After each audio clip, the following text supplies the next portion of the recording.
From Supreme Court suo motu cognizance of Kolkata's RG Kaur Medical College case to Champai Soren's visit to Delhi amid the speculations of him joining the BJP, here are today's top stories of the day. The Supreme Court has taken suo motu cognizance of the horrific rape and murder of a 31-year-old trainee doctor at RG Kaur Medical College and Hospital in Kolkata. A three-judge bench led by Chief Justice of India D.Y. Chandrachud, including Justices J.B. Pardiwala and Manoj Mishra, will hear the matter on Tuesday, August 20th. This tragic incident, which took place on August 9th, has drawn national attention. The Calcutta High Court has already ordered the transfer of the investigation from the Kolkata police to the CBI. The case has raised serious concerns about the safety of healthcare workers. Additionally, there are developments regarding the RG Kaur ex-principal Sandeep Ghosh, who has been banned from academic activities amid the ongoing investigation. Orthopedic professor and the former principal of RG Kaur Medical College and Hospital, Dr. Sandeep Ghosh, has been banned from all academic activities. West Bengal Orthopedic Association announced its decision to remove him and said, quote-unquote, "Until you come clean and the final verdict comes out, we are forced to keep you aside from all our academic activities." This decision follows the ongoing investigation into the rape and murder of a trainee doctor at the hospital. Meanwhile, Kolkata police have banned gatherings around the RG Kaur Medical College and Hospital in Kolkata for 7 days amid protests against the rape and murder of a postgraduate trainee doctor. Section 163 of the Bharatiya Nagrik Suraksha Sanhita 2023 has been imposed around the hospital effective from Sunday. In an order released on Saturday by the Commissioner of Police Vineet Kumar Goyal, it was stated that rallies, meetings, processions, dharnas, demonstrations and the unlawful assembly of 5 or more persons are prohibited in the specified area of Kolkata. In a move that has sparked speculation, senior Jharkhand Mukti Morcha leader and former Chief Minister of Jharkhand, Champai Soren, has travelled to Delhi just days after visiting Kolkata. This has led to rumours about a potential shift to the Bharatiya Janata Party. However, Champai Soren has dismissed these rumours, stating that his visit to Kolkata and subsequent trip to Delhi were for personal work and not for any political meetings, including with Bengal BJP leader Suvendu Adhikari.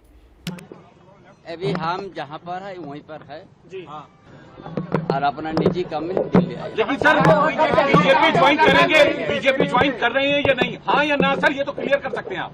देखिए, हमने बोल दिया जहाँ पर अभी है वहीं पर है यार। जी सर। आप लोग जैसे हमको सवाल करते जा रहा है ना, जी सर, हम उसमें क्या कहेंगे कि हम जो स्पेशल हम जो बोल दिया हम निजी काम के लिए काम में आए हैं और हम जहाँ पर है वहीं पर है। Amid the ongoing protests for better safety measures for doctors, another shocking incident occurred on Sunday at Mumbai Sion Hospital. A woman resident doctor was allegedly assaulted by a drunk patient and his family members around 3:30 a.m. Here's our report. A woman resident doctor was allegedly assaulted by a drunk patient and his family members at Mumbai Sion Hospital at around 3:30 a.m. on Sunday. According to the police, the patient had sustained injuries on his lip and nose. While the doctor was treating him, he allegedly abused the doctor verbally as the bruise suddenly caused severe pain. Patient रात के कुछ 12:30-1 बजे के आसपास sign की casualty में आया था और उसके साथ 7 से 8 उसके रिलेटिव्स वगैरह भी आए थे एंड पेशेंट ने ऑलरेडी दारू वगैरह पी रखी थी। Patient was already intoxicated and वो ऑलरेडी बाहर कुछ मारपीट वगैरह करके आ चुके थे, जिसकी वजह से उसके चेहरे पे बहुत घाव थे और ये जो फीमेल रेसिडेंट डॉक्टर थी वहाँ पे वो ऑन कॉल थी एंड जैसे ही वो वहाँ पे गए तो she started examining the wound and wound जो एग्जामिन करते हैं तो ऑलरेडी जो ड्रेसिंग वगैरह की रहती है वो जस्ट निकालते हैं। तो निकालने के टाइम पे that's a very normal and minor procedure and that is a routine procedure जो की जाती है वुंड एग्जामिन करने के लिए। तो इसे उसने निकालने की कोशिश की, सिंस पेशेंट ने ऑलरेडी दारू पी रखी थी तो patient started abusing her.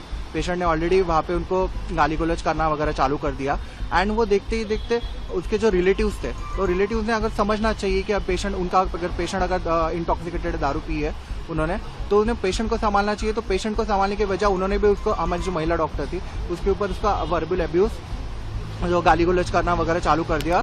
The police said they have recorded the doctor's statement and registered a case against the patient and his family members. Nobody has been arrested yet. Union Home Minister Amit Shah clarified that the Citizenship Amendment Act (CAA) is about granting citizenship, not removing it. Speaking at a citizenship certificate distribution event in Ahmedabad, he emphasized that the CAA is intended to provide citizenship to refugees, not take it away. मैं आज इस मंच से स्पष्टता से कहना चाहता हूं, मैं काफी समय चुप रहा हूं। ये कानून पारित हुआ था 19 में। 19 में कानून पारित होने के बाद भी सबको भड़काया गया कि इससे मुसलमानों को अन्याय होगा, मुसलमानों की नागरिकता चली जाएगी। मैं आज फिर से स्पष्ट करना चाहता हूं मेरे मुस्लिम भाइयों बहनों के लिए, ये कानून में किसी की नागरिकता लेने की कोई प्रोविजन नहीं है। ये कानून नागरिकता देने का कानून है। और उस वक्त विभाजन का फैसला तो किया, मगर जब ये परिणाम आने लगे, कांग्रेस के सभी नेताओं ने वादा किया था कि पड़ोसी देशों से जो शरणार्थी आते हैं, हिंदू आते हैं, बौद्ध आते हैं, सिख आते हैं, जैन आते हैं, उनको नागरिकता दी जाएगी। आपको भारत अपने यहां स्वागत करेगा। करना भी चाहिए था। बड़ा उचित निर्णय कांग्रेस के नेताओं ने लिया था, मगर जैसे जैसे चुनाव आया वो निर्णय से मुकरते गए।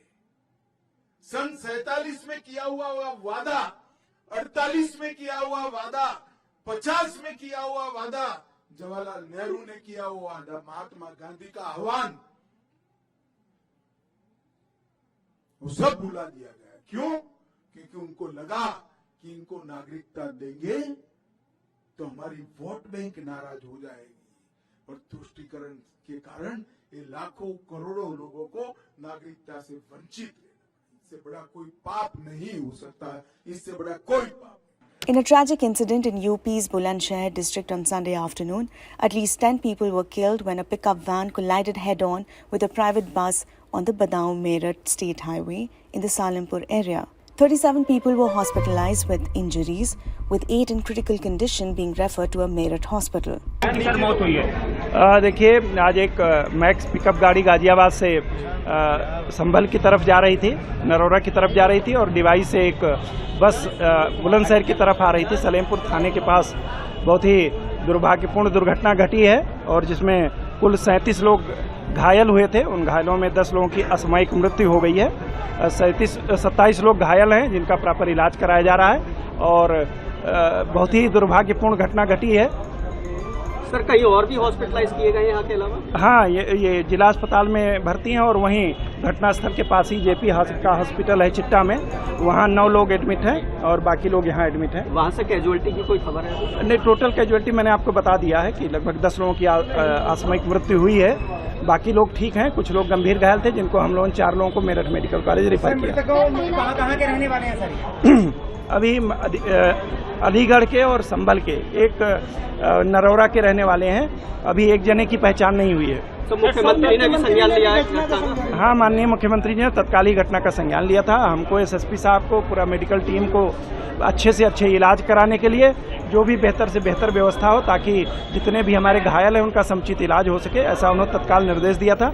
और सारे अधिकारी आप स्वयं देख रहे हैं, चाहे वो मेडिकल डिपार्टमेंट के हों, एसएसपी साहब हों, मैं हूँ, तत्काल हम लोग यहाँ हॉस्पिटल आए, और आप देख रहे हैं जो बेहतर से बेहतर इलाज हो सकता है वो किया जा रहा है। That's all for today, but leaving you with visuals of BSF jawans in Jammu celebrating Raksha Bandhan at the Indo-Pak border.